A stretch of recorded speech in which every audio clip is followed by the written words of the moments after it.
మీ నాయకుడు రాహుల్ గాంధీ ఏమో అదానిని పొట్టుపోటు తిడతాడు. 609వ స్థానంలో ఉన్న అదాని ప్రపంచంలో మోడీ గారి ప్రాపకం వల్లనే 2వ స్థానానికి ఎదిగిండు అని రాహుల్ గాంధీ మాట్లాడతాడు. నువ్వేమో అదానితో నలైబలై చేసుకొని అదాని సాన గొప్పోడు తెలంగాణకు వస్తున్నాడు అని చెప్తాడు. ఇట్లా ఒకటి రెండు కాదు, చెప్పుకుంటూ పోతే సిగ్గుపోతుంది.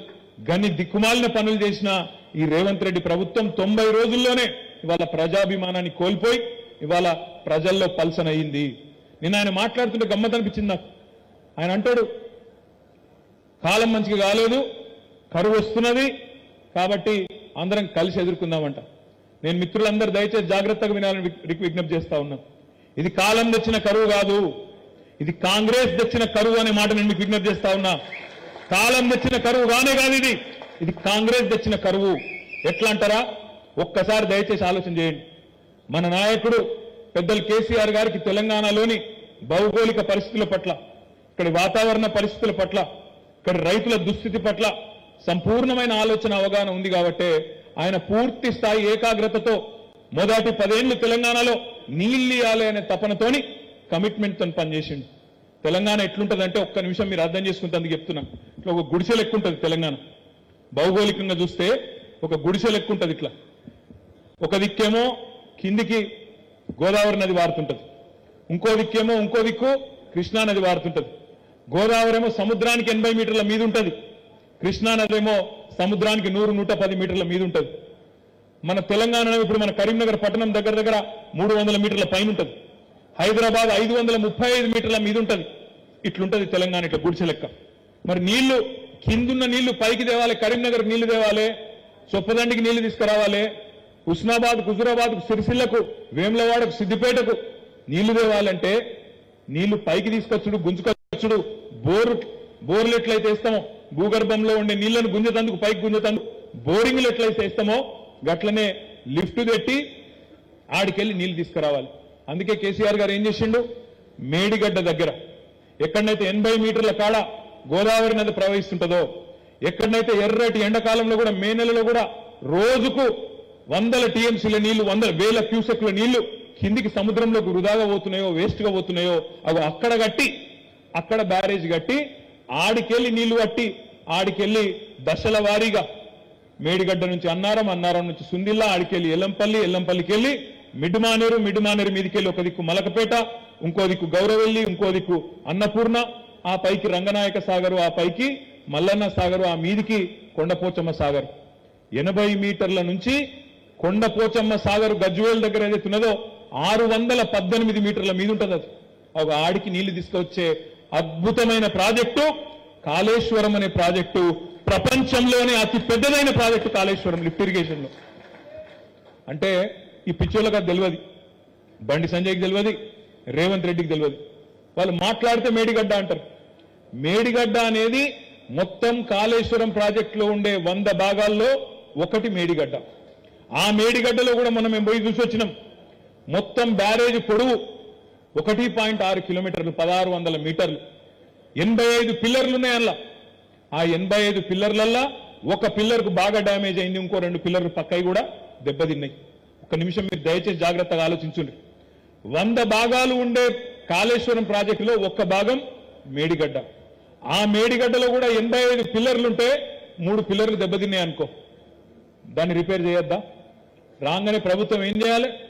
సరే తప్పు జరిగింది గతంలో అనుకో, తప్పు చేసిన వాళ్ళ మీద శిక్ష వేయాలి, వెంటనే దాన్ని దిద్దుబాటు చర్యలు తీసుకోవాలి. గతంలో జరగలేదా? కాంగ్రెస్ పరిపాలనలో ఇంజనీరింగ్ ప్రాజెక్టులలో, సాగునీటి ప్రాజెక్టుల్లో ఇబ్బందులు రాలేదా? కడెం ప్రాజెక్ట్ అని ఉంటుంది పక్కనే ఆదిలాబాద్ జిల్లాలో, 2 సార్లు కొట్టుకపోయింది. అది ఒక్కసారి కాదు, కాంగ్రెస్ గడితే 2 సార్లు కొట్టుకపోయింది. ఒకసారి 1950s లో కొట్టుకపోయింది, ఇంకోసారి 1970s లో కొట్టుకపోయింది. పక్కనే ఉంటుంది వరంగల్ జిల్లాలో ఒక ప్రాజెక్టు గుండ్లవాగు ప్రాజెక్టు అని వైఎస్ రాజశేఖర రెడ్డి గారు ఆనాడు ములుగు కాన్స్టిట్యున్సీలో ఉంటుంది ప్రస్తుతం. అక్కడ గడితే ఒకటే తేదీ నాడు వరుసగా 2 సంవత్సరాలు కొట్టుకుపోయింది ఆ ప్రాజెక్ట్. ఆ రోజు ఈ రోజు మంత్రిగా ఉన్న సీతక్క గారు ఆ రోజు తెలుగుదేశం పార్టీలో ఉండే ఆమె ఆనాడు హన్మకొండకెళ్లి ములుగులో గోవిందరావుపేట మండలంలో ఉంటుంది అది ఆ ప్రాజెక్ట్. ఆడిదాకా పాదయాత్ర చేసి ధర్నా చేసి నానా రచ్చ చేసింది. మూసీ గేట్లు కొట్టుకపోలేదా? నాగార్జున సాగర్ ప్రాజెక్టులో లీకేజ్ రాలేదా? శ్రీశైలంలో లీకేజీలు రాలేదా? సమస్యలు వస్తాయి, ఒక ఇల్లు కట్టుకున్నప్పుడు ఒక ఇల్లు కడితే ఒక 4 బెడ్రూమ్ల ఇల్లు కడితే ఒక బెడ్రూమ్ లెక్కన చిన్నగా నీళ్లు గారుడు మొదలైంది అనుకో, ఇల్లు మొత్తం కూలగొడతావా? కూలగొట్టవు కదా. దానికి ఏమైనా ప్యాచ్ వర్క్ చేసి రిపేర్ చేసి మంచిగా వేసి వాటర్ ప్రూఫింగ్ చేసి కాపాడుకుంటామా లేదా? కాంగ్రెస్ తెచ్చిన కరువు అని నేను ఉత్తగానే అంటలేను. కాలం తెచ్చిన కరువు కాదు, కాంగ్రెస్ తెచ్చిన కరువు అని నేను అంటలేను, ఉత్తగానే అంటలేను.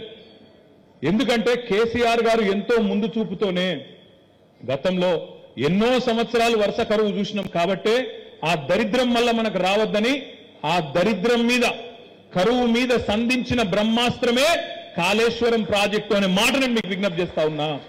ఇవాళ కాళేశ్వరం నుంచి గినక మేడిగడ్డలు వచ్చిన వెంటనే రిపేర్లు ప్రారంభించి 3 నెలల పూర్తి చేసింటే ఆ నీళ్లు ఇవాళ బ్రహ్మాండంగా సొప్పదండిలో, హుజూరాబాద్లో, కరీంనగర్లో, మానకొండూరులో ఎండుతున్న పంటలకు ఇచ్చే అవకాశం ఉంటుండే అని చెప్పేందుకు నేను మీకు ఈ విషయం చెప్తా ఉన్నా. నేను మొన్న సిరిసిల్ల పోతే మా మానేరు వాగు పక్కకే 5-6 ఊర్లుంటాయి. పదిర, కొండాపూరు, రామలక్ష్మణులపల్లె, హరిదాస్ నగరు, వాళ్ళందరూ వచ్చింది. అందరూ వచ్చి ఆవునూరు వాళ్ళందరూ వచ్చి అడిగిన, అన్న పంటలు ఎండిపోయేటట్టున్నాయి, ఆ చెక్ డ్యాంలకు నీళ్లు వచ్చేటట్టు చేయండి అన్నారు. చెక్ డ్యాంలకు నీళ్లు రావాలంటే ఏం చేయాలి? నేను కింద మేడిగడ్డ దగ్గర పంపు చాలు చేస్తే ఆ నీళ్లు మిడుమానేరుకు వస్తే, మిడుమానేరు నుంచి మల్లన్న సాగర్కి వస్తే, మల్లన్న సాగర్ నుంచి కూడెల్లి వాగులో వస్తే ఆ వాగులకు వెళ్ళి మా మానేరులకు నీళ్లు వస్తుండే కేసీఆర్ ఉన్నప్పుడు. కానీ ఇవాళ ఈ సన్నాసి రేవంత్ రెడ్డి వచ్చినాక ఆయనకి ఏదీ తెలియదు.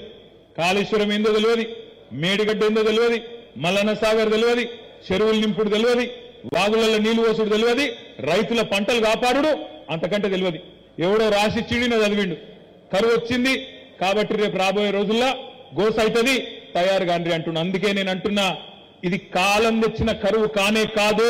కాళేశ్వరం లాంటి ప్రాజెక్టు ఉండగా కాంగ్రెస్ పట్టించుకోకపోవడం వల్ల, రిపేర్లు చేయకపోవడం వల్ల కాంగ్రెస్ తెచ్చిన కరువు అనే మాటను రైతులకు ఊరూరా చెప్పవలసిన బాధ్యత మన మీదనే ఉన్నది. తప్పకుండా చెప్పాలి రైతులకు. ఇలా నీళ్లు ఎండుతున్నాయి అంటే ఇంతకుముందు మా అన్న అన్నాడు, బాలకృష్ణ అన్నాడు, కౌశిక్ కూడా అన్నాడు, ఇదే టైంలో ఇవాళ కేసీఆర్ ముఖ్యమంత్రిగా ఉంటే ఎట్లన్నా సరే నీళ్లు తెస్తుండే, ఆ రైతుల పొలాలు కాపాడుతుండే అనే మాట ఇవాళ రైతుల గుండెల్లో నిండా ఉన్నది. అది గుర్తు చేయవలసిన బాధ్యత మన మీద ఉన్నది. సునీల్ రావు గారు ఇప్పుడే మేయర్ చెప్తున్నాడు, అన్నా మనం ప్రభుత్వంలో ఉండగా కరీంనగర్కు రోజు నీళ్లు ఇచ్చే స్కీమ్ చాలు చేసినామన్నా, కానీ దరిద్రం ఏంటంటే ఇప్పుడు ఎల్ఎండీలో నీళ్లు లేవు, కాళేశ్వరంలో కింద వీళ్ళు పట్టించుకోక, అక్కడ మేడిగడ్డ కాడికెళ్ళి నీళ్లు లిఫ్ట్ చేయక, లేదా ఆడికెళ్ళి నీళ్లు తెచ్చే ముఖం లేక కేసీఆర్ ను బద్నాం చేయాలని ఇలా ఎల్ఎండీని ఖాళీ చేస్తానన్నా. చేయడం వల్ల రాబోయే రోజుల్లో కరీంనగర్ లో కూడా గొంతెండుతుంది, ఇక్కడ కూడా డైలీ వాటర్ సప్లై బంద్ అవుతుంది అనే మాట మేయర్ గారు చెప్తా ఉన్నారు. సిగ్గుచేటు కాదా? కేసీఆర్ మీద కోపం ఉంటే, బీఆర్ఎస్ మీద కోపం ఉంటే బదనాం చేయాలంటే ఇది ఒక్కటే ఉన్నది ఆ పద్ధతి. రైతుల పొలాలు ఎండాలి, ప్రజల గొంతెండాలి, బతుకులాగం కావాలి అని చెప్పి అప్పుడు మళ్ళీ కేసీఆర్ని తిట్టాలి అని ఒక చిల్లర ఆలోచన తప్ప, చిల్లర రాజకీయం తప్ప ఇది ఒక ముఖ్యమంత్రికి ఉండవలసిన పద్ధతేనా? ఇది ఆలోచించమని చెప్పి నేను కోరుతా ఉన్నా. ఇక కాంగ్రెస్ ఏమో ఇట్లున్నది, ఇక బీజేపీ సంగతి నాకంటే బాగా మీకే తెలుసు. ఇక్కడ ఒక మహానుభావుడు, ఇప్పుడు ఒకప్పుడు గొప్ప గొప్పోళ్ళు ప్రాతినిధ్యం వహించిన లోక్సభ ఇది, మంచి మంచి వాళ్ళు ఇక్కడ నుంచి ఎంపీలు ఉండే, ఒక చొక్కరావు గారు అనే ఒక పెద్ద మనిషి ఉండే, మంచి పేరు సంపాదించుకున్న పెద్ద మనిషి, కేసీఆర్ గారు ఉండే, బద్దం ఎల్లారెడ్డి గారు ఉండే, అట్లాంటి మహానుభావులు ఇక్కడ నుంచి ప్రాతినిధ్యం వహించిన ఈ కరీంనగర్ లో ఇవాళ ఒక ఆయన వచ్చిండు, ఆయన చూసిన ప్రతిసారి దండం పెట్టబుద్ధి అవుతుంది నాకైతే. ఎట్లా గెలిచిండ్రా నాయన ఆయన ఏం మాట్లాడుతాడో అర్థం కాదు, ఎప్పుడు ఏమంటాడో అట్లా అర్థం కాదు, ఏం ఉరుతాడో అర్థం కాదు. బండి సంజయ్ గారు గెలిచిండు, అడ్డిమారి గుడి దెబ్బ అని గెలిచిండు. గెలిచినాక 5 ఏళ్లు నేను బండి సంజయ్ గారిని ఒకటే అడుగుతున్నా, మా వినోదాన్ని ఇక్కడనే ఉన్నాడు, నువ్వు ఎప్పుడు రమ్మంటావో చెప్పు, అప్పుడు వస్తాడు కరీంనగర్ కమాన్ కాడికి. కరీంనగర్ కమాన్ కాడికి మా వినోదన్న మా పార్టీ తరఫున నువ్వు ఎప్పుడు రమ్మంటే అప్పుడు వస్తాడు. ఎందుకంటే గత 10 ఏళ్లలో 2014 నుంచి 24 వరకు 10 ఏళ్లలో మోడీ ప్రధానమంత్రిగా ఉన్న ఢిల్లీలో మొదటి 5 ఏళ్లు వినోదన్న ఎంపీగా చేసిండు, తర్వాత 5 ఏళ్లు నువ్వు ఎంపీగా చేసినావు. సరే మరి ప్రధానమంత్రి మోడీ ఉండే, ఈ 10 ఏళ్లలో ఎంపీగా కరీంనగర్ కు ఎవరు ఏం చేసిండ్రో బహిరంగ చర్చకు దమ్ముంటే రా బండి సంజయ్, మా వినోదన్న మా పార్టీ తరఫున వస్తాడనే మాట నేను మీకు విజ్ఞప్తి చేస్తా ఉన్నా. డేట్ నువ్వు డిసైడ్ చేయి, టైం నువ్వు డిసైడ్ చేయి, ప్లేస్ మాత్రం కరీంనగర్ కమాన్. ఎందుకంటే కరీంనగర్ కమాన్లోనే తెలుసుకోవాలి నీ బతికేందో నీ లెక్కేందో. ఒక్కసారి ఆలోచించండి, 5 ఏళ్లలో కరీంనగర్ లో సొల్లు వాగుడు, పిచ్చివర్రుడు, ఎక్కడ పడితే అక్కడ మొరుగుడు, కేసీఆర్ తిట్టుడు తప్ప ఒక్క మంచి పని చేసిండా? బుడ్డ పైసమందా మంచి పని చేసిండా? ఒక్క పని కరీంనగర్కు మొత్తం పార్లమెంటుకు ఒక్క గుడి తెచ్చినవా, ఒక్క బడి తెచ్చినవా, ఒక్క కాలేజీ తెచ్చినవా, ఒక్క పరిశ్రమ తెచ్చినవా, ఒక రోడ్డు తెచ్చినవా, ఒక రైలు తెచ్చినవా?